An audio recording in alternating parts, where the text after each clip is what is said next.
Assalamualaikum warahmatullahi wabarakatuh. Ketemu lagi bersama kami di channel Relawan dan Pedagang Pensiun, Ojo Pensiun Tumindak C. Kali ini saya dan Mas Rudi mau ngobrol tentang sejarah Gunung Merapi ya. Merapi. Semua yang berkaitan dengan Gunung Merapi lah, karena Gunung Merapi itu sampai sekarang masih sangat seksi sekali untuk dibahas karena banyak ilmu dan keunikan di sana. Bahkan ada ilmuwan itu yang mengatakan Merapi adalah laboratorium outdoor dunia, karena selain kita belajar tentang aktivitas kegunung apian, di sana bisa belajar juga tentang sosial dan budayanya dan lain-lain. Itu kan Mas Lis? Betul, Mas. Kita mulai dari ini aja, Mas. Saya mau tanya biar dijelaskan sama Mas Rudi tentang apa itu sejarah awal dari Merapi, atau disebut juga Pra-Merapi ya. Iya. Pra-Merapi, terus ada fase Merapi tua, Merapi pertengahan, dan sampai sekarang ini yang kita bisa lihat sampai sekarang Merapi versi yang baru, istilahnya gitu. Monggo Mas. Oke, di sini sebelumnya kita jelaskan dulu ya, kita ngobrol bukan sebagai seorang ahli, tapi untuk sharing informasi dan juga ilmu. Apabila nanti teman-teman ada yang lebih ahli dan mungkin ada dari kita yang sedikit keliru, bisa dikoreksi di komen di bawah. Dan untuk selanjutnya tidak lupa kami mengingatkan untuk mendukung channel kami, silahkan di subscribe. Ya, kita berusaha untuk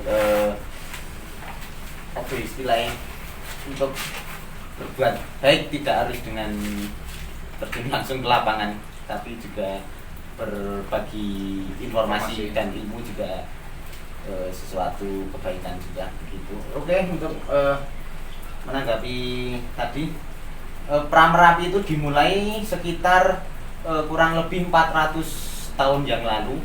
Itu kalau kita lihat di sisi mana, Loretan ini, timur laut kan ada salah satu bukit namanya Bukit Bibi, itu dekat rumahnya Mas Ulis juga kan.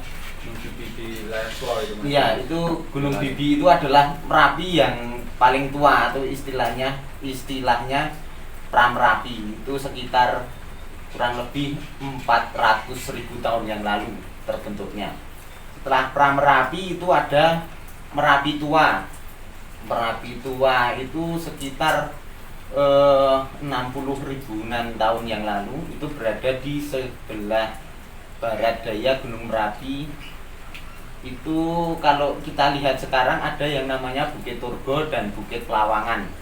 Nah, itu Bukit Turgo dan Pelawangan itu adalah Merapi Tua yang umurnya kira-kira 60.000 sampai 8.000 tahun yang lalu. Itu yang di wilayah Klaten maksudnya, Mas? Turgo itu di Sleman. Itu di sekitar Kaliurang ya, sebelah barat Kaliurang, dan di Kaliurang itu sendiri ada yang namanya Bukit Pelawangan. Yaitu diperkirakan oleh ahli-ahli vulkanologi dan geologi itu umurnya sekitar 60 sampai 8.000 tahun yang lalu.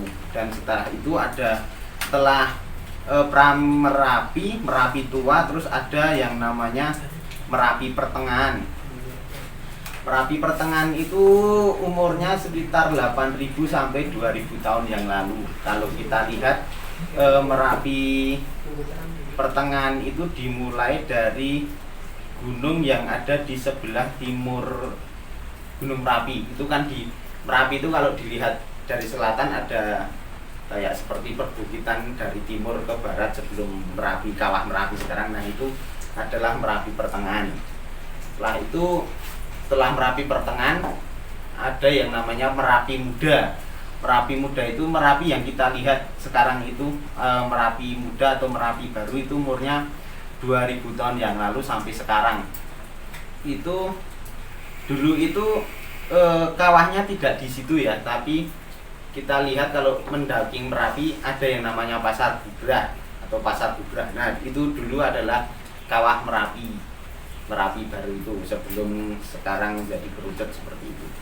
Itu tadi tentang sekelumit dari perjalanan Merapi dari awal sampai akhir. Oh ya Mas Rudi, kalau boleh tahu ini cara mengukur umurnya sendiri bagaimana dari pra Merapi yang umurnya sekian ribu tahun terus sampai sekarang yang Merapi baru yang bisa kita lihat ini kok bisa tahu itu umurnya sekitar 2000 tahun yang lalu itu mengukurnya itu patokannya apa dari atau ada peninggalan apa gitu, ada batuannya yang diukur umurnya gimana Mas? Jadi kalau di dalam ilmu geologi itu kita bisa melakukan penelusuran sebuah struktur atau batuan itu dari bisa dengan fosilnya atau juga bisa dengan radioaktifnya.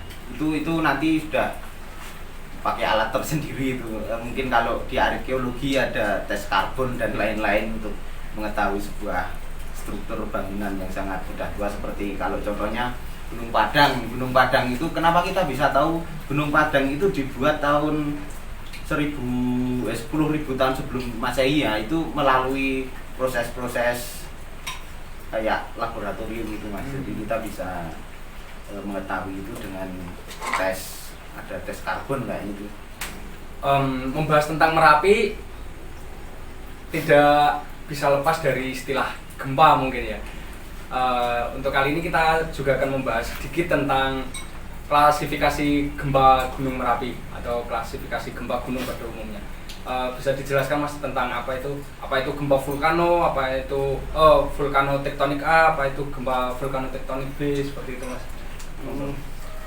Yang pertama itu ada gempa vulkanik tektonik ya, itu kalau kita lihat di laporan aktivitasnya BPTKG itu ada VTA. VTA itu gempa vulkanik tektonik A atau gempa vulkanik dalam, itu kedalamannya bisa 5 sampai 2 km dari permukaan kawah. Terus yang kedua dari permukaan kawah, sumber gempanya di situ. Terus yang kedua ada gempa vulkanik tektonik B, itu kedalamannya kurang dari 2 km dari kawah Merapi. Dan sebenarnya di vulkanologi atau di gunung itu banyak sekali gempa, tipe-tipe gempa. Itu tadi salah satunya. Terus ada yang namanya gempa high frekuensi, ada yang low high frekuensi. Itu nanti yang tugasnya untuk menyampaikan itu BPTKG ya. Itu karena di sana alatnya sudah mumpuni. Ya, saya juga beberapa kali berkunjung ke tempat monitoringnya, dan di sana sangat canggih sekali Mas. Di sana banyak monitor dan peralatan. Kantor BPTKG itu di sebelah selatan Stadion Mandala Krida Yogyakarta atau sebelah barat Gor Amongrogo. Terus lanjut, tadi kan ada gempa VTA, terus gempa VT. Utut baik. Gempa VTA, gempa VTB, terus ada gempa high frekuensi, low high frekuensi, terus ada juga yang namanya gempa multifase. Terus ada gempa tremor, itu ketika terjadi letusan, atau kita bisa merasakan gempa tremor itu ketika 2010 itu kan getarannya sampai waktu yang lama itu. Nah, itu namanya gempa tremor. Terus ada gempa guguran. Jadi gempa guguran itu ketika magma Merapi sudah mencapai permukaan terus membentuk kubah itu kan, terus longsor. Ya, gempa guguran itu salah satunya longsoran itu. Atau mungkin bisa jadi longsoran tebing atau apa yang terjadi di seismograf di Merapi gitu. Oke. Itu jadi ada beberapa tipe gempa di gunung, terutama yang kita bahas ini di Gunung Merapi. Beberapanya sudah dijelaskan sama Mas Rudi tadi. Kurang lebihnya nanti kan kita kan juga nggak tahu bisa menjelaskan dengan detail ya Mas. Soalnya kita bukan orang yang berkompeten di bidang itu, cuma kita berbagi atau sharing informasi saja. Jadi kalau nanti ada sesuatu yang keliru itu mungkin bisa dibetulkan lewat komen atau apa. Nambahin saja Mas, sekarang kan banyak sekali teman-teman relawan yang mungkin meng-share tentang gempa-gempa itu kan. Mungkin untuk meramal atau apa istilahnya, Untuk ya meramal lah itu. Meramal ini Merapi mau meletus gini, ya tidak semudah itulah. Kita yang di teman-teman yang di BPTKG aja mungkin belum tentu bisa dengan tepat meramalkan kapan meletusnya ya, apalagi teman-teman atau orang-orang yang mungkin cuma share dari istilahnya seismografi yang di-share di aplikasi-aplikasi itu sangat kayaknya kok sangat tidak mungkin ada juga salah satu teman itu yang mengaku bisa apa mendeteksi lah atau memperkirakan jenis-jenis gempa hanya dengan mendengarkan hati. Wah itu kalau menurut saya kayaknya tidak mungkin, kecuali kalau orang itu mempunyai ilmu ilmu batin atau mungkin ilmu yang di luar manusia seperti soalnya itu di seismograf aja. Kalau saya melihat teman-teman yang monitoring itu harus pakai di zoom biar magnitudonya kelihatan dan lain-lain, itu baru bisa diklasifikasikan ya itu. Apa itu magnitudo, Mas? Magnitudo itu besar kecilnya gelombang itu ya, gempa itu loh.